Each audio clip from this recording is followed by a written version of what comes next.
You're listening to a Frequency Podcast Network production. I have always struggled with debt. This is Anna.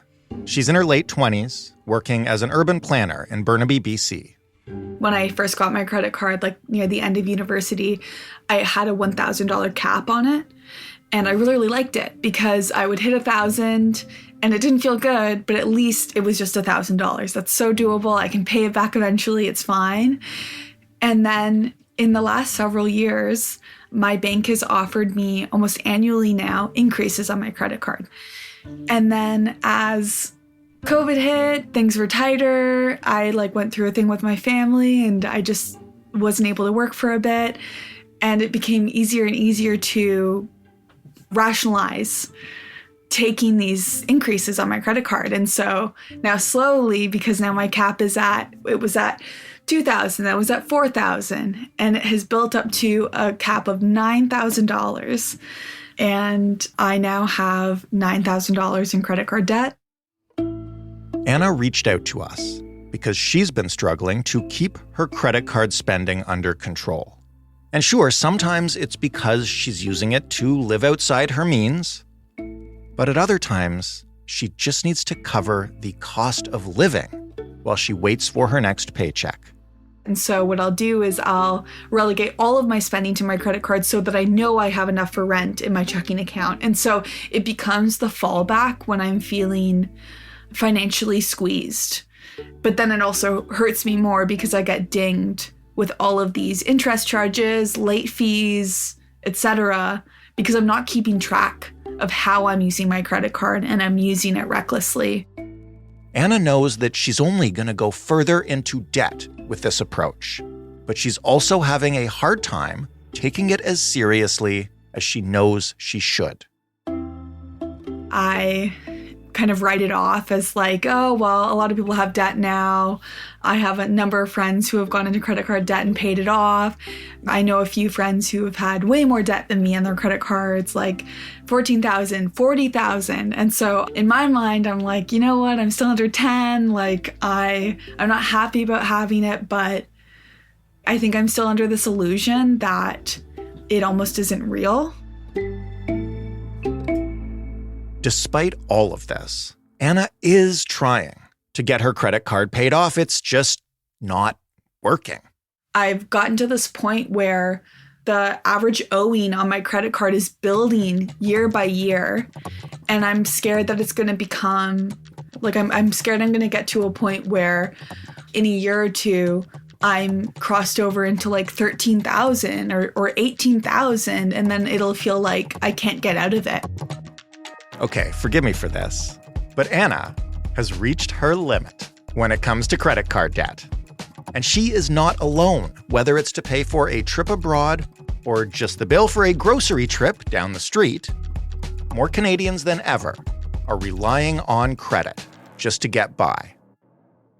The average Canadian right now has over $4,000 in credit card debt. And according to Equifax, a well-known consumer credit reporting agency, the average amount of debt Canadians carry has increased by more than 20% since 2019. The effects of inflation on the everyday cost of living isn't going away anytime soon. So is it even possible right now to get by without taking on loans or falling into debt traps? How do you avoid debt or just avoid drowning in it in this economy? I'm Jordan Heath Rawlings, and yes, you are listening to In This Economy.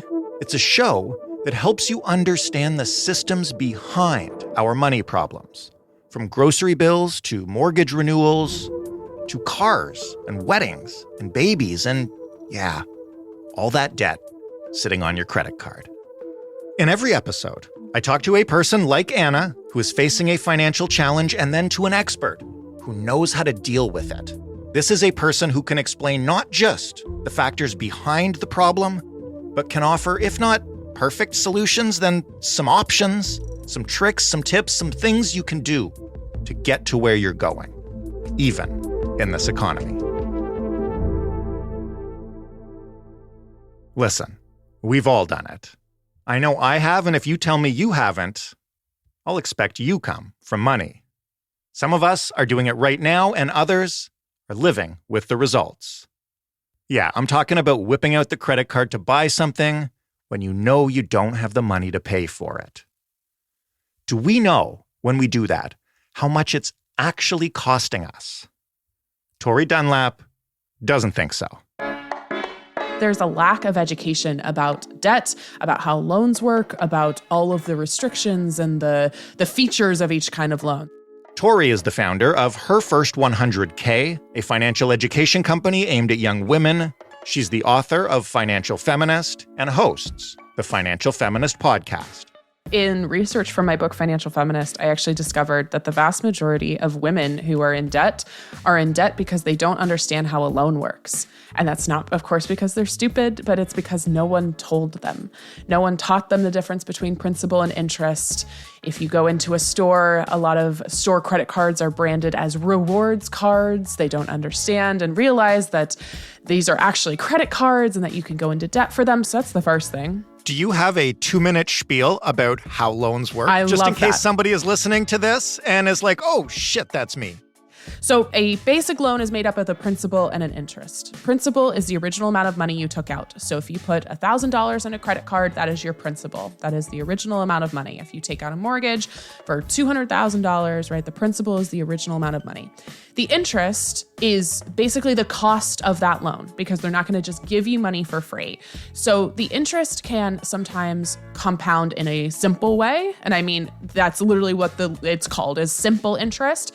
But the stuff that's really gnarly is what's called compound interest. It's what makes investing so exciting because you're earning money on money on money on money with your interest. And it's what makes a lot of debt suck so hard because your interest only earns interest, earns interest, earns interest.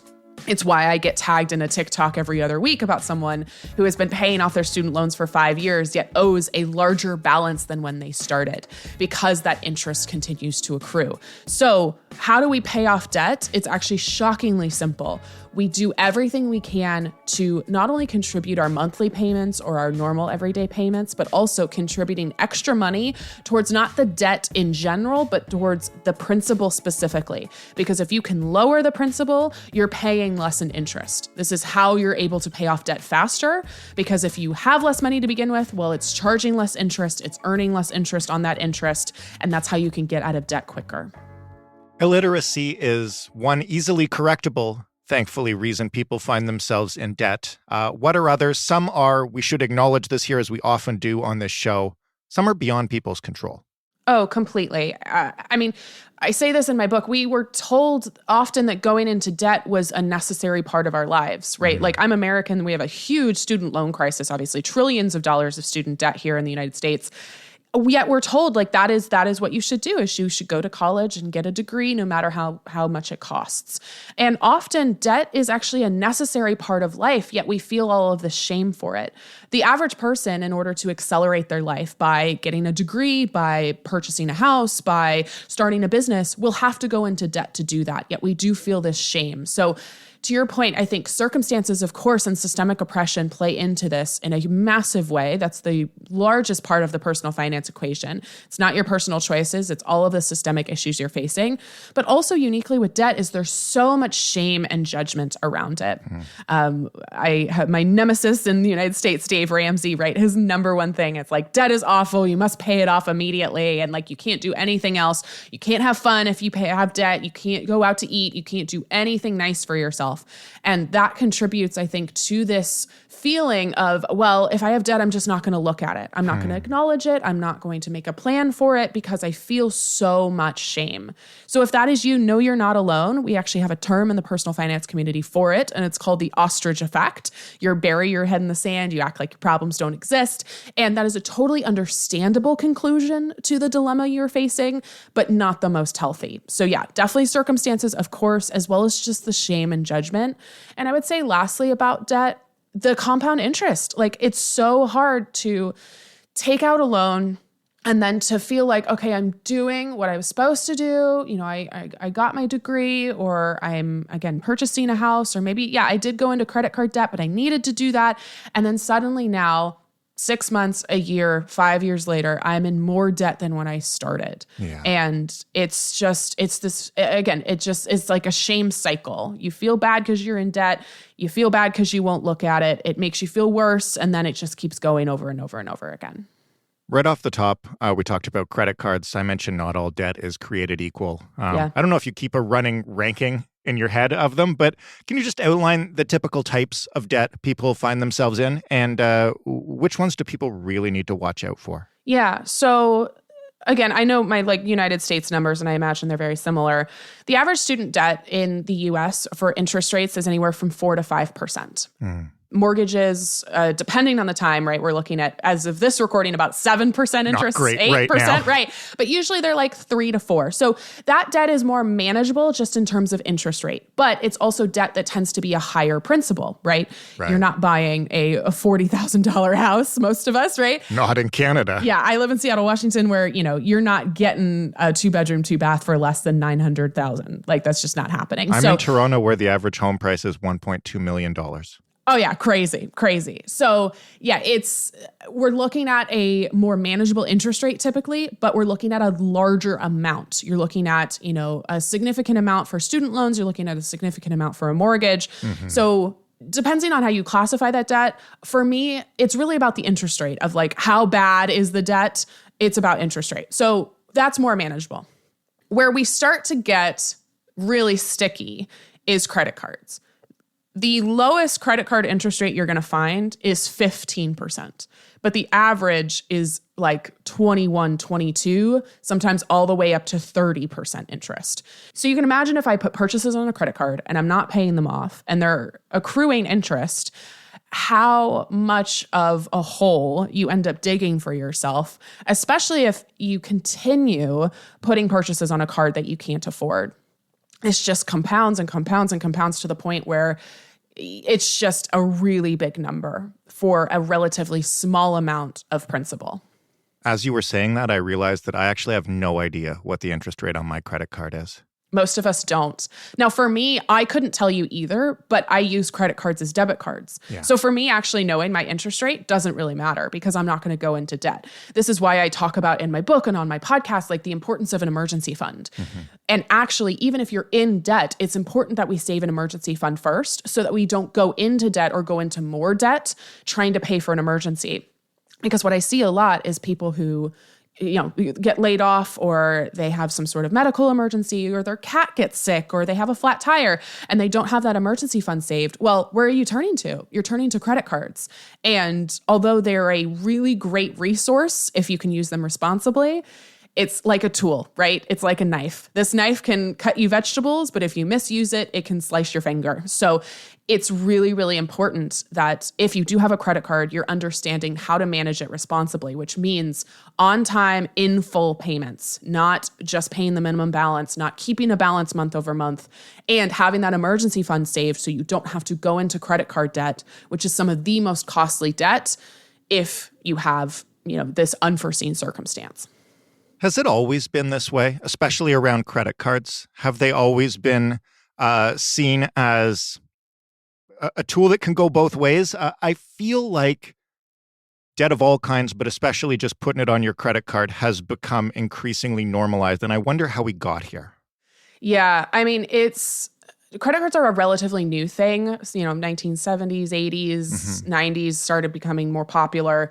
I think that the interesting thing about just the financial institutions in general, if we're like painting with broad strokes here, if you are to open a credit card and get your, credit card packet that tells you the features of the card, the interest rate, the terms and conditions, right? You and I were just talking, like, I don't know if I know my percentage. Like, I don't know if I know my interest rate.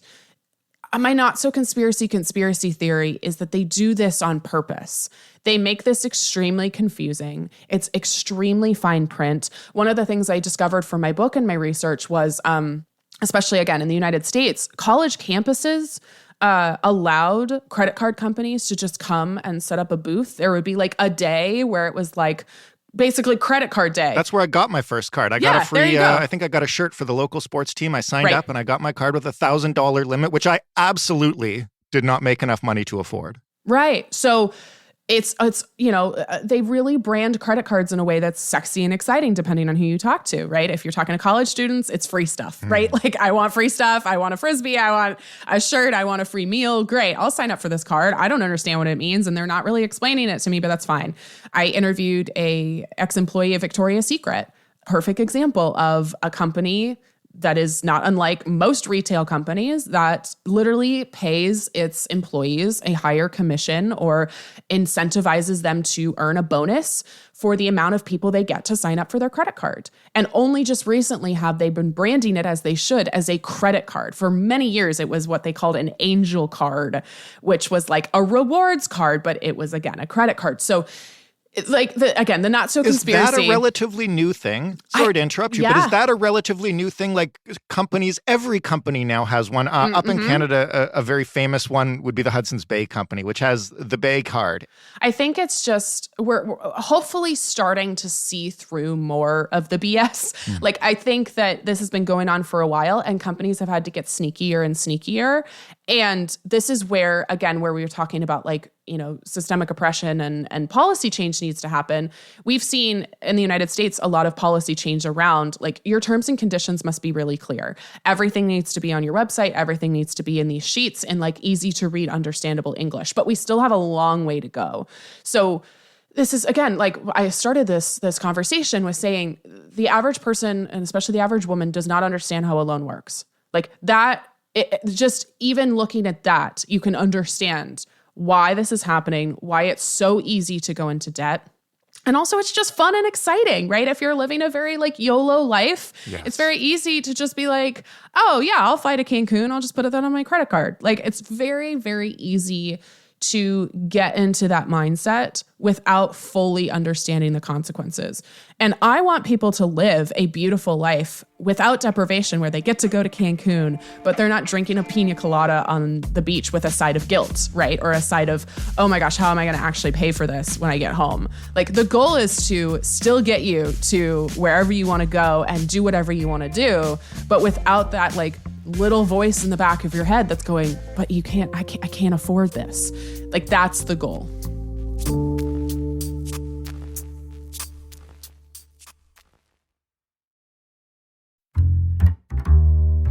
You've mentioned guilt and shame related to debt a couple of times. I want to ask about the other side. When we have these conversations about, the average student loan is this much money, the average household in Canada has $4,000 in credit card debt. Is it encouraged in a way that, hey, yeah, it'll be fun. You can fly to Cancun, and look, everybody's in debt. It's just a part of life. I mean, this is just human psychology. Everybody else is doing it, so I can do it. Or everybody else is this, so it's fine. And again, I think that there's debt that propels your life or, like, betters your circumstances as, like, a net positive. And then there's debt that feels maybe good in the moment because, again, you get to go on that trip or that vacation, but just leads to bigger consequences. And we're starting to have more of those conversations, I think, as individuals and as a general society, of what debt is worth it, right? Again, we're having a lot of conversations in the US about is a college degree actually worth it? Yeah. And a lot of people are arguing no, and I totally get it. So I think that there is a general sentiment from, again, psychology, money or otherwise, of like, everybody else is doing it, so therefore it's fine that I do it. And I was talking to this reporter the other day about the girl math trend, which I don't know if you've seen on TikTok. Oh, right? yes, I've seen it. And for anybody unfamiliar with it, let's play a couple of examples right here. Here's a list of things that I firmly believe because of girl math. Anything under $5 is free. Anything I buy with a gift card is free. Going to an event or a concert is free because I purchased the tickets so long ago, it doesn't even count. If I buy something and then I return the item, I've profited because I wouldn't have had that money if I hadn't returned the item. So I bought this purse for $38, which means it was $30. Round down, not up. Girl math. Yeah, so girl math is this, this idea of like the mental gymnastics you have to do in order to like justify a purchase to yourself. Now, there's a lot of conversations that I'm having with reporters who ask me about girl math, about how women have to do this and have to justify their purchases to themselves and men don't, how women's purchases or things that are deemed feminine are innately frivolous, right? We only label frivolous spending to be lattes and manicures. It's not NFL season tickets. It's not golf clubs. That's a whole other conversation about spending. But the interesting thing about girl math is that we're almost saying it's funny to be broke. It's like, lulz, I'm so broke, and isn't that so relatable? And it's hysterical. It's almost not cool to be financially stable, especially like in internet culture and for millennials and Gen Z, because that isn't relatable to the average person. It isn't relatable to like not have debt and to be, you know, having 3 to 6 months plus of living expenses for your emergency fund and to feel like you can pay and afford your bills. Now, again, this is a lot of systemic oppression. I'm always the first person to say that. These are a lot of factors outside of your control. But a lot of people are feeding into this feeling of like, oh, yeah, you know, I do have money in order to afford the things that I love. And I do have money in order to take care of myself. But I am going to blow it all for the bit. Like, I'm going to blow all my money because it's funny. And I'm like, that's not the conclusion here. Please let that not be the conclusion. Last question before we talk about solutions.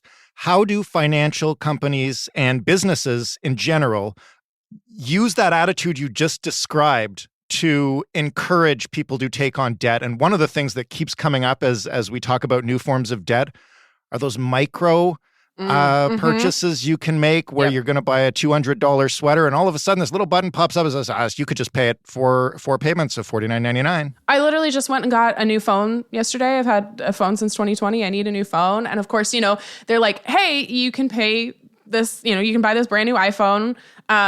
They don't even tell you can pay it in full, right? They tell you like, hey, every month, in addition to your phone plan, we're going to charge you, $20 for this phone.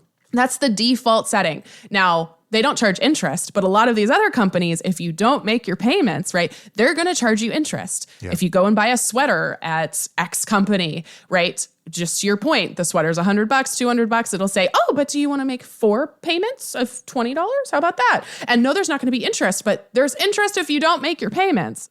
I mean, it's like layaway, right? We used to think about like going to Walmart in Christmas time and you could lay away your purchases. Like, this is not new. It's just new clothing, right? It's just like, it's a new version of this with the internet.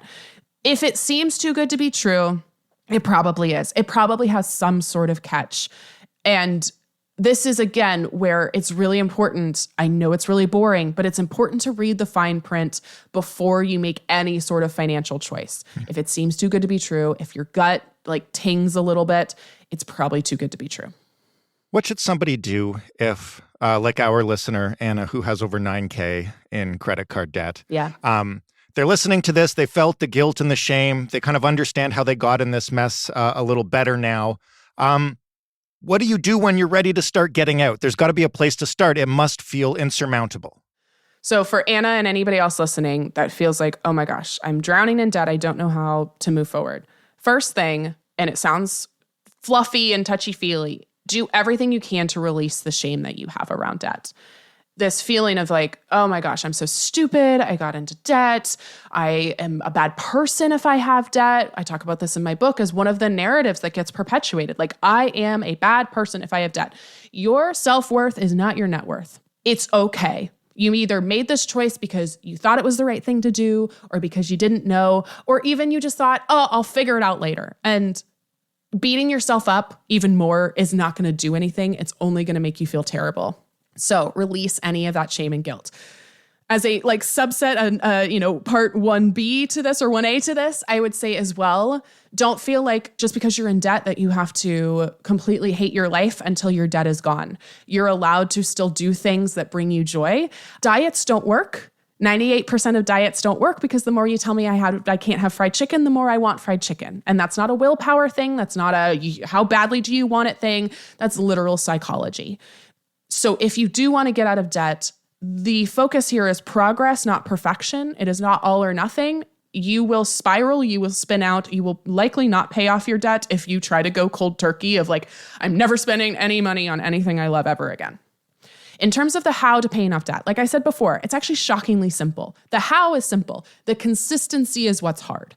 The how is contributing your monthly payments, right? So whatever with credit cards, it's not only paying your minimum payments. If you can, you need to be paying off every single purchase from now on time and in full.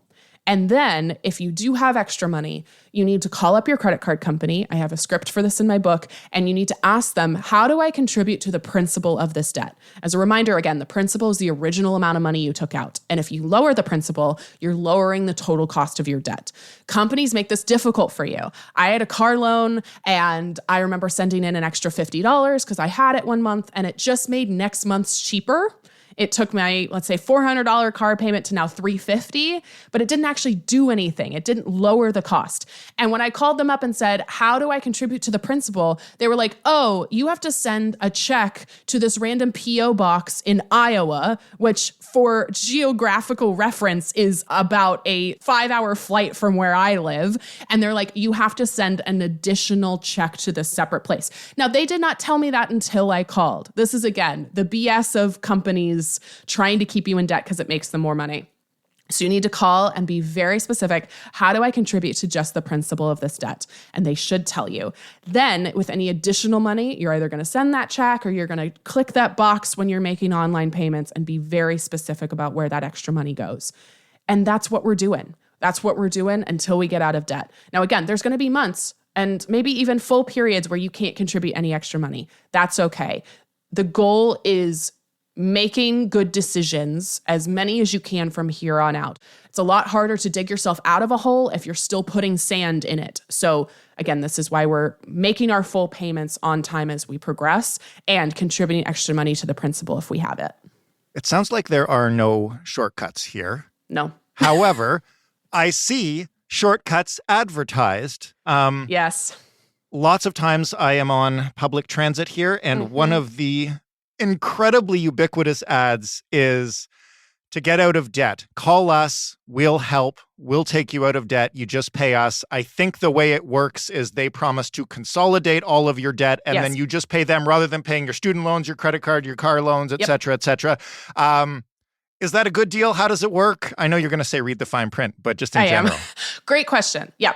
In my research for the book, a lot of the questions were like, okay, but like my get out of jail free cards, right? Like that's kind of what's offered. Like, are they good ideas? Consolidation is exactly what it sounds like. They're taking maybe 3 of your credit cards that have debt and they're consolidating them into one loan. Refinancing means like taking a loan at 10% interest and making it 8% interest. The other one is like a 0 APR for a like particular amount of time. So like a transfer of debt from one credit card to another, and they're saying, hey, I'm not going to charge you interest for 6 months, a year, whatever that looks like. So I will say with all of these, they could be helpful for you. And the reason I say could is you have to make sure the math works. What happens a lot is, again, we just are so stressed about our debt that we want this get out of jail free card and we'll just say, yeah, this sounds great. Okay, fine. It might be a lower interest rate, which could very much be a positive thing, but the loan term could lengthen. So you might be paying less in interest, but you're paying it over a longer period of time. That math might not work. That math might not actually put you in a better financial standing. With all of these things, A, the math has to work, and B, you have to have a plan. This cannot be something that you're doing as like hitting the that was easy button and just being like, I'll figure that out later. If you are opening a credit card to do a balance transfer, if you are consolidating your debt, if you're refinancing, this is something that you have to do with a plan to actually pay it off. It can't be your temporary Band-Aid fix while you ignore it for another period of time. So if you are going to do it, make sure the math works and make sure you have a plan together that you're going to stick to. How the heck can people find a plan, make a plan, stick to it in an economy that is fluctuating as rapidly as ours, both in Canada and the United States, has over the past couple of years? And here I refer to everything from interest rates, groceries, gasoline, all the daily parts of your life. It feels incredibly unstable. It seems impossible to stick to that kind of long-term debt repayment plan. I mean, you cry a lot first. Like, we're in a capitalist society. This is the system we currently have. I don't know about you. I don't love it. I'm not a fan. But this is what we got right now. If I loved it, we wouldn't have this show. Right. So while we work to change the system, we have to exist within the system. So the goal is to exist within capitalism, do what you can to put your oxygen mask on first. And then once you are content and stable, you start helping others and we start changing the system for everybody else. So if debt feels overwhelming and you're also viewing it as a form of protest of like, I don't want to pay off my debt, the act of paying off debt is not a form of protest. That just sucks. But the act of becoming debt-free is a form of protest. Like, that is a form of protest against these, billion-dollar companies that are trying to get your money. It is against, you not having somebody holding, this thing over your head. The paying off debt is rough. It is hard. It is hard work. And that's why we're looking for progress over perfection here. Again, there's going to be times where you can't contribute extra money. There's going to be times where you just feel like giving up. The point, though, is to think about what it's going to feel like to be debt-free, to not have, again, this feeling of somebody that you owe money to, as well as like what your freed up money can start offering you.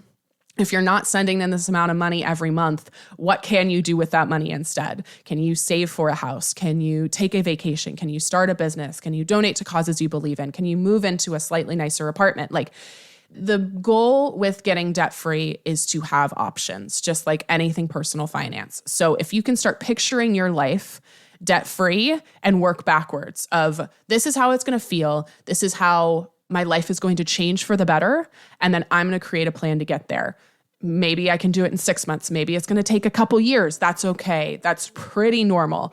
But making that plan and staying consistent rather than perfect is really going to make a difference for you. Tori, thank you for this. And thank you for encouraging our guests to take care of their own financial safety, even while they're working to throw off the yoke of capitalism. We love it. Thank you so much for having me. If you want more of Tori's advice on everything from managing your debt to learning to invest once you're out of debt, you can check out Tori Dunlap on Instagram and TikTok at HerFirst100K. Her book and her podcast are both called Financial Feminist.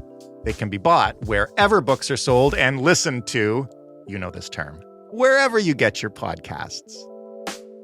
Now, for those of us who want to make sure that they avoid taking on debt, I make that sound like I'm in debt right now. I am not, but I have been there. If you're listening to this, I have been in lots of debt. I worked my way out. Much like Tori says, it's possible. Let's summarize how to get at it. First, you've got to know the difference between the principal, which is the amount you originally borrowed, and the interest, which is the amount you're paying on top of what you borrowed. There are lots of people who have been paying off their student loans or other debts for years, only to realize that by paying whatever the minimum was, they actually owe more now than what they originally borrowed. So whether you are paying off a loan or a line of credit or even a credit card, you need to get in contact with the organization you owe it to. Ask them directly whether the monthly amount that you are paying is going to the principal or the interest.